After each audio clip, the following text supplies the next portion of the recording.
జిల్లా రవాణా శాఖ అధికారి డిటిఓ వెంకన్న అకాల మరణం పట్ల హన్మకొండ ఆర్టీఓ కార్యాలయం ఉద్యోగులు తీవ్ర దిగ్భ్రాంతి వ్యక్తం చేశారు. ఈ సందర్భంగా కార్యాలయ సిబ్బంది నల్ల బ్యాడ్జీలు ధరించి తమ సంతాపాన్ని తెలియజేశారు. కార్యాలయ ప్రాంగణంలో ఏర్పాటు చేసిన డిటిఓ వెంకన్న చిత్రపటానికి పూలమాలలు వేసి ఘనంగా నివాళులర్పించారు. అనంతరం 2 నిమిషాల మౌనం పాటించి మృతుని ఆత్మకు శాంతి చేకూరాలని ప్రార్థించారు. ఈ సందర్భంగా ఉద్యోగులు మాట్లాడుతూ డిటిఓగా వెంకన్న సేవలు ఎంతో ప్రశంసనీయమని, విధి నిర్వహణలో అంకిత భావంతో పనిచేసిన అధికారిని కోల్పోవడం రవాణా శాఖకు తీరని లోటని పేర్కొన్నారు.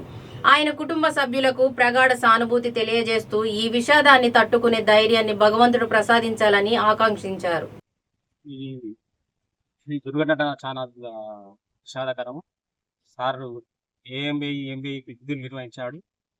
చాలా మంచివాడు.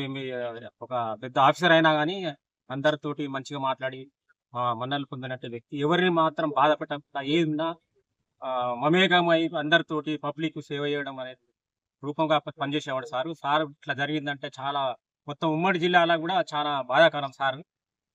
సార్ వాళ్ళకి 2 పిల్లలు, ఒక పాప, 2 అబ్బాయిలు. చాలా చిన్న వయసు సార్. నేను 92 అపాయింట్మెంట్. సార్ 2012. చాలా చిన్నోడు సార్. అంచెలంచెలుగా వెతికి ఎంబీఏ DTO కూడా భూపాలపల్లిలో నిధులు నిర్వహిస్తూ ఈ దుర్ఘటన జరిగి చనిపోయేది.